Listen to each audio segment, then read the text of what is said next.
సజీవుడైన, పరిశుద్ధుడైన, సర్వశక్తిమంతుడైన, యుగయుగములు దేవునిగా కొనియాడబడుతున్న మన దేవుని నామములో, శక్తిగల నామములో మనకందరికీ ఆయన కృపా కనికరము సమృద్ధిగా కలుగునుగాక.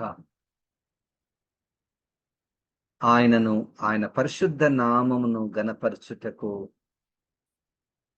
ఆయన నామములో ప్రార్థించుటకు,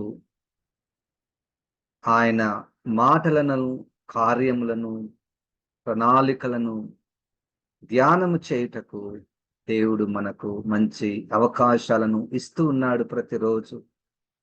దాన్ని బట్టి దేవునికి వందనాలు.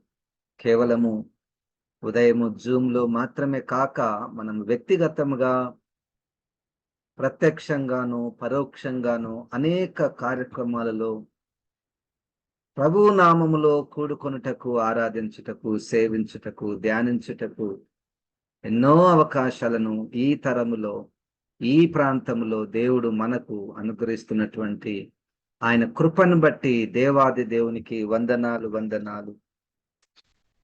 బుద్ధిపూర్వకముగా, భౌతికముగా మన ఆత్మీయ ఎదుగుదల మనకు కనపడకపోవచ్చు, కానీ అంతరంగములో అపోస్తున్నటువంటి పౌలు గారు యొక్క అనుభవము, అంతరంగ పురుషుడు దినదినము నూతన పరచబడుచున్నాడు అన్నటువంటి అనుభవము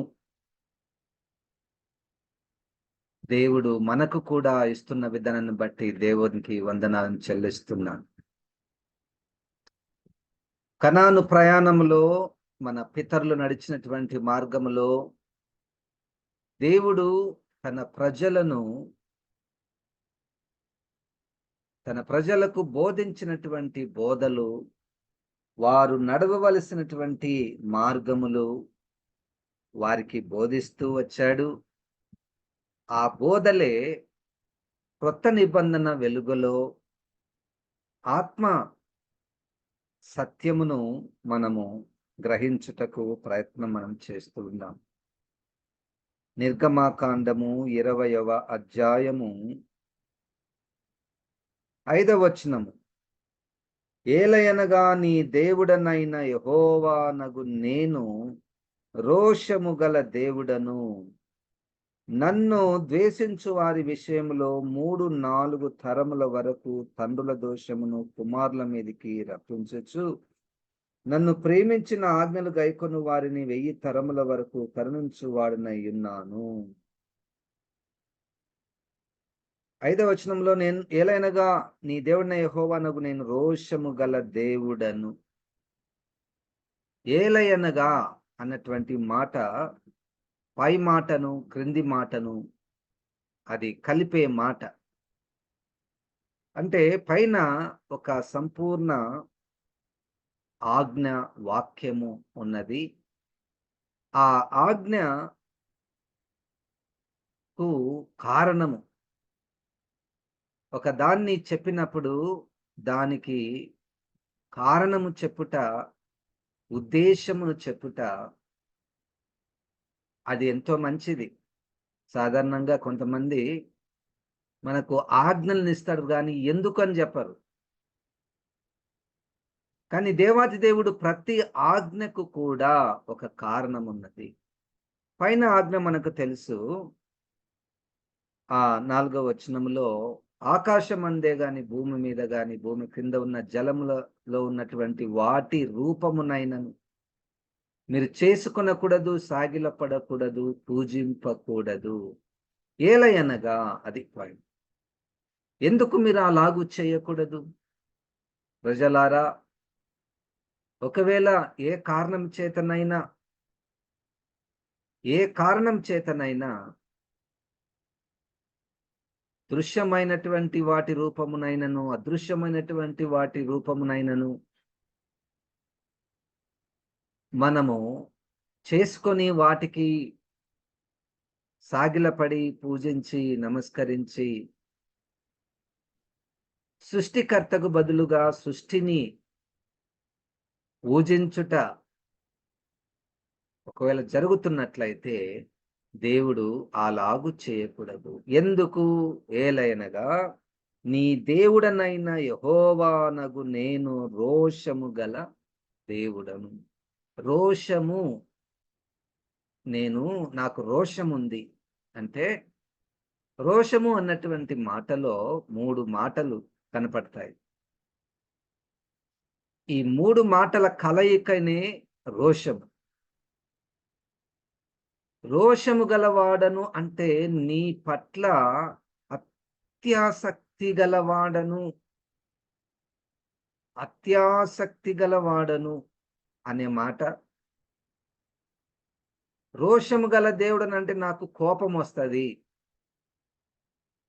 నువ్వు ఒకవేళ ఆ రూపాలకు నమస్కారం చేస్తే నాకు కోపమొస్తది. నాకు ఒక స్వార్థం. దేవునికి మన పట్ల నా ప్రజలు, నాది, వీళ్ళు నా వాళ్ళు, స్వార్థం. ఇంక వేరే వాళ్ళది కాదు. మనము వ్యక్తిగతంగా మనకు ఇతరుల పట్ల స్వార్థం ఉండకూడదు అని మనం అంటుంటాం కదా! అది వేరే. మనుషుల మధ్య ఉన్నటువంటిది వేరే. ఇప్పుడు భర్త, ఈ భార్య నాకే సంబంధించింది స్వార్థం అంటారు గదా! భర్త, ఈ భార్య నాది, లేతే భార్య, ఈ భర్త నావాడు, నేను ఎవరికి గూడా ఇక చెందనీయను, ఇష్టపడను. సో, ఈ 3 మాటల కలయికనే రోషం. అత్యాసక్తి గలవాడు, కోపము గలవాడు, స్వార్థము గలవాడు. ఈ 3 మాటల కలయిక రోషము గల దేవుడు. దేవునికి స్తోత్రం. హల్లెలూయా. అంటే దేవుడు ఒక ప్రత్యేకమైనటువంటి దృష్టి మన మీద. కేవలము ప్రేమించే దేవుడు మాత్రమే కాక, కోపపడే దేవుడు కూడా.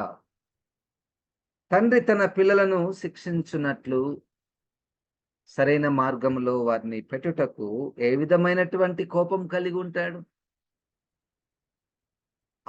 వారి పట్ల ఉన్నటువంటి అత్యధికమైనటువంటి ప్రేమకు ఫలితంగా ఆ విధంగా వాళ్ళు కలిగి ఉంటారు. ఇదే నిర్గమకాండంలో 34వ అధ్యాయంలో 4వ వచనంలో కూడా ఇదే విషయము మనకు కనబడుతుంది.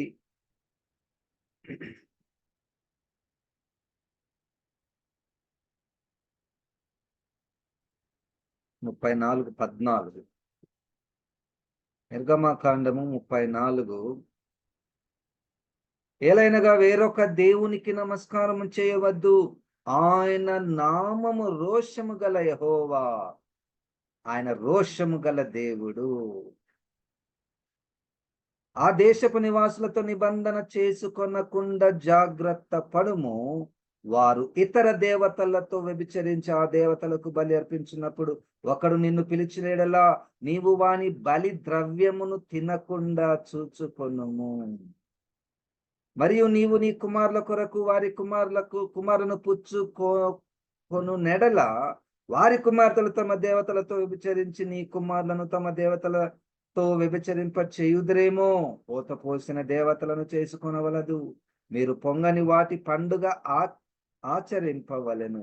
నేను నీకు ఆజ్ఞాపించినట్లు అబీబు నెలలో నియామక కాలం నందు 7 దినములు పొంగని వాటిని తినవలెను. ఎలైనగా అబీబు నెలలో ఐగుప్తుల నుండి మీరు బయలుదేరి వచ్చితిరి. ఇక్కడ చూడండి, ఆయన నామం అంట, మన దేవుని పేరు రోషము గల యెహోవా. ఎప్పుడు నీకు రోషం వస్తది అంటే, ఎప్పుడు నీకు కోపం వస్తది అన్నట్టు. అత్యాసక్తి, అత్యధిక ప్రేమ, మన పట్ల ఒక రకమైనటువంటి ప్రేమతో కూడినటువంటి స్వార్థంతో వస్తున్నటువంటి కోపం అది. ఎప్పుడు ఆయనకు కోపం వస్తుందంటే, ఆ దేశ నివాసులతో నిబంధన చేసుకొనకుండా జాగ్రత్త పడుము. ఏ దేశ నివాసులు? కనాను దేశ నివాసులు. కనాను దేశ నివాసులలో అనేకమైనటువంటి విగ్రహాలు ఉన్నాయి కనుక వారితో నువ్వు నిబంధన చేసుకొనకూడదు. నిబంధన అన్నటువంటి మాటలో వారితో సంబంధం అంటే స్నేహం కాదు, వివాహము. కనుక వారి పిల్లలను మీకు, మీ పిల్లలను వారికి మీరు చేసుకుంటే నాకు కోపం వస్తుంది. నేను రోషము గల దేవుడను, రోషము గల యెహోవా అని ఆయనకు పేరు. ఏమైతే సార్ చేసుకుంటే? విగ్రహారాధికులను వివాహము చేసుకుంటే ఏమవుతుంది? అనేక కారణాలు, అనేక విషయములలో విరోధ భావం. ఇక్కడైతే ఒక విపత్తు, పర్యావసనం. వారు ఇతరుల దేవతలతో వ్యభిచరించి దేవతలకు బలి అర్పించినప్పుడు ఒకడు నిన్ను పిలిచిన ఎడల నీవు వాని బలి ద్రవ్యమును తినకుండా చూచుకొనుము. ఇది కూడా క్రొత్త నిబంధనలో మనకు నిర్ధారించబడినది. అపోస్తలులు 15వ అధ్యాయం అపోస్తల కార్యంలో విగ్రహాలకు అర్పించినటువంటి వాటిని మీరు తినకూడదు. తింటే ఏమవుతుంది సార్? 10వ అధ్యాయం 1 కొరింథీయులకు రాసినటువంటి పత్రికలో దయ్యముల పాత్ర, దేవుని పాత్ర, 2 పాత్రల గురించి చెప్పబడింది. ఈ రెండింటిలో నువ్వు చెయ్యి వేయకూడదు.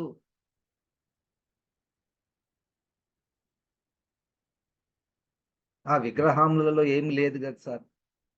లేదు. ఈ యొక్క పాత్ర వెనుక దయ్యములు ఉన్నాయి. ఈ పాత్ర వెనుక దయ్యములు ఉన్నాయి, పట్టుకుంటాయేమో. ఒక భోజనము విషయంలోనే, ఒక ఆహార పదార్థ విషయము ద్వారా అపవాది మనలోనికి ప్రవేశించే అవకాశం ఉన్నది. ఒకడు నిన్ను పిలిచినప్పుడు వాని ద్రవ్యములు తినకుండా చూసుకొనుము. మరియు నీవు నీ కుమారుల కొరకు వారి కుమార్తెలను కొను నెడల వారి కుమార్తెలు తమ దేవతలతో వ్యభిచరించి నీ కుమారులను తమ దేవతలను వ్యభిచరింప చేయుదరేమో. నేను రోషం గల దేవుడను అంటే భయము. నీ పట్ల అంత ప్రేమ, అంత ఆసక్తి, నువ్వంటే అంత స్వార్థము. ఇది ప్రేమతో, ఆసక్తితో, జాగ్రత్తతో కూడుకున్నటువంటి మాటలు. నువ్వు వేరే దేవతల దగ్గరికి పోకూడదు, నేనే కదా దేవుణ్ణి అన్నది. మనం కూడా అట్లా మనం మనల్ని ప్రేమించాలి, ఇంకా వేరే వాళ్ళని ఎవరిని కూడా ప్రేమించకూడదు అన్నటువంటిది. మనం ఒక్కొక్కసారి చిన్నప్పుడు యవనస్తులుగా ఉన్నప్పుడు మన ఫ్రెండ్, మనం ఎక్కువగా ప్రేమించినటువంటి వ్యక్తి ఇంకొక వ్యక్తిని ప్రేమిస్తూ ఉంటే, ఎక్కువగా మనల్ని మర్చిపోయి వాళ్ళను ప్రేమిస్తుంటే మనకు ఎంత కోపం వస్తుంది?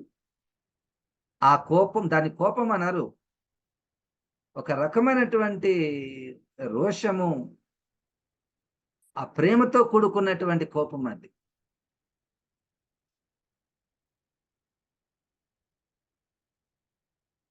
ఇంకా కొంతమంది విపరీత ధోరణిలో నన్ను ఇప్పటి వరకు ప్రేమించి ఇప్పటి నుండి నువ్వు వారిని ప్రేమిస్తే నిన్ను చంపేస్తా, చంపేస్తాను కాదు, చంపేశారు. చంపేంత కోపం. చూడండి, అది ఆ ఫైనల్ పాయింట్లో అది జరుగుతుందేమో. ఎంతసేపు నువ్వు ఎంతగా దేవుడు ప్రేమించినప్పటికీ, పోషించినప్పటికీ, కాపాడినప్పటికీ నువ్వు వాటి వైపు వెళ్తూ ఉంటే, వారితో నువ్వు నిబంధన చేసుకొనకూడదు అని కొన్ని వేల సంవత్సరాల నుండి బోధింపబడుచుండగా వాటి వైపుకు తిరిగితే దేవునికి ఎంత కోపం. సరే, తెలియనప్పుడు జరిగింది, తెలియనప్పుడు వివాహాలు జరిగాయి, తొందరపాటుతో వివాహం జరిగింది, దేవుడు క్షమించాడు. దేవుని మహాకృప వలన, పశ్చాత్తాపం వలన తిరిగి అక్కడి నుండే దేవుడు ఒక నూతన మార్గాన్ని ఏర్పాటు చేశాడు. దేవుని కృప వలన మరలా రక్షణ మార్గంలో నడుచుటకు దేవుని శక్తినిస్తున్నాడు. దేవునికి వందనాలు. ఎక్కువ గొప్ప కృప పొందినటువంటి వారు వారి నుండి తప్పించబడుదురు.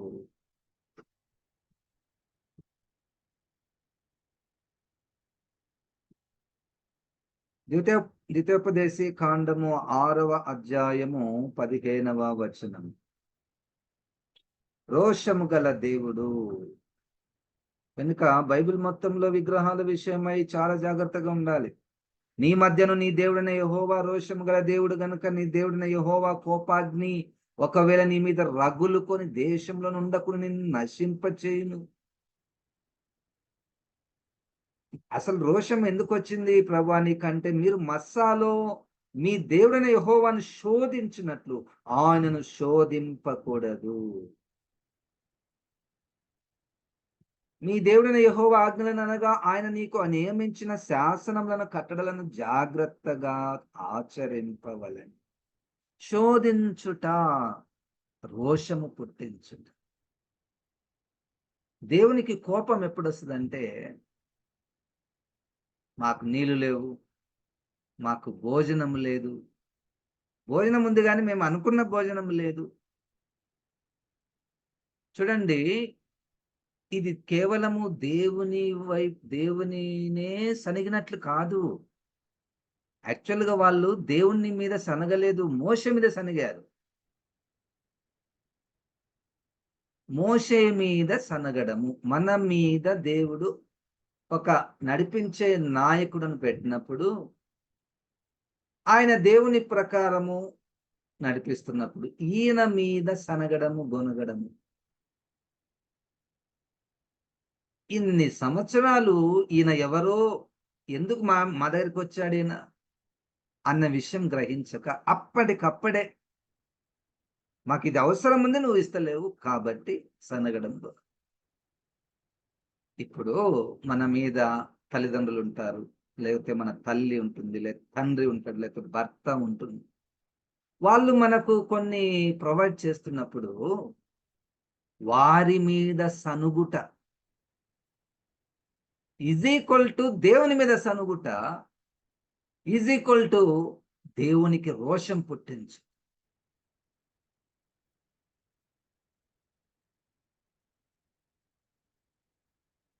ఇదేం తెచ్చినావు, ఇదేం ఫుడ్, ఇదేం భోజనం, ఇదేం బట్టలు, ఈ బట్టలు తెచ్చినావు నువ్వు. భర్త మీద సనుగుతున్నారేమో. ఆయన స్తోమతకు, ఆయనకు నచ్చినటువంటిది తేవాలనుకున్నప్పుడు ఆర్థిక స్థాయిని బట్టి తెచ్చితే దాని మీద సనుగుట, కొట్లాడుట.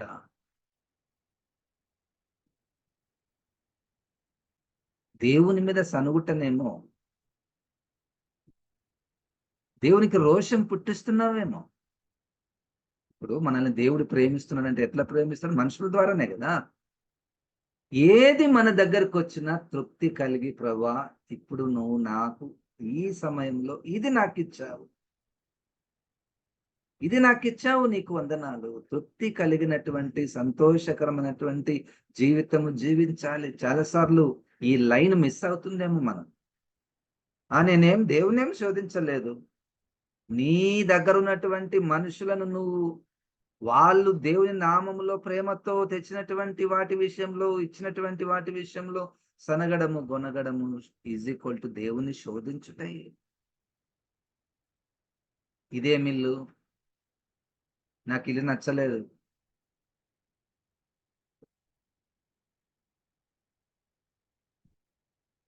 అవతల ప్రేమతో పరిస్థితులను బట్టి వాళ్ళు మనకు చెప్తున్నప్పటికీ దాని మీద పట్టుబట్టి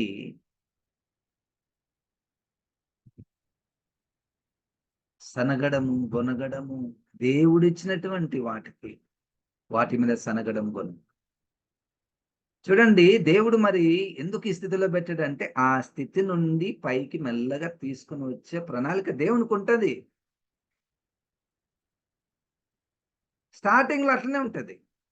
మనం కొంత ఓపిక, దీర్ఘశాంతం మనము కలిగి ఉండాలి. మస్సాలో మీ దేవుడిని యెహోవాను శోధించారు కదా, అదే రోషం పుట్టిస్తుంది దేవునికి.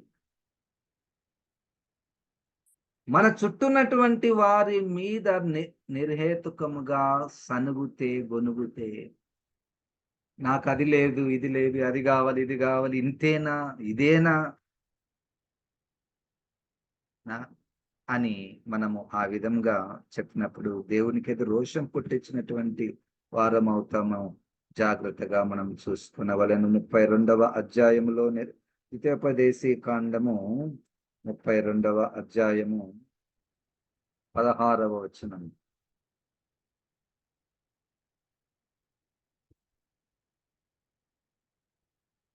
వారు అన్యుల దేవతల చేత ఆయనకు రోషం పుట్టించిరి, హేయ కృత్యముల చేత ఆయనను కోపింపచేసిరి. వారు దేవత్వము లేని దయ్యములకు, ఆ మెరుగని దేవతలకు, క్రొత్తగా పుట్టిన దేవతలకు, తమ పితరులు భయపడని దేవతలకు బలి అర్పించిరి. నిన్ను పుట్టించిన ఆశ్రయదుర్గమును విసర్జించితివి, నిన్ను కనిన దేవుని మరచితివి. గమనించండి, వారు దేవత్వము లేని దయ్యములకు మొదటి దేవత్వము లేని దయ్యములకు, తాము ఎరగని దేవతలకు, క్రొత్తగా పుట్టిన దేవతలకు, తమ పితరులు భయపడని దేవతలకు బలి అర్పించిరి. ఈ దేవతల విషయంలో ఒక మాట చెప్తా. ఇప్పుడు మనకు తెలిసినటువంటి దేవతలు, దేవుళ్ళు ఉన్న చూడండి, దానికంటే మించినటువంటిది, కనపడనటువంటిది ప్రకటన 18వ అధ్యాయంలో మనకు కనపడదు. అక్కడ క్రొత్త దేవతలు, కొత్తగా పుట్టుతున్నటువంటి దేవతల గురించి అక్కడ రాయబడింది. క్రొత్తగా పుట్టుతున్నటువంటి దేవతల గురించి అక్కడ రాయబడింది.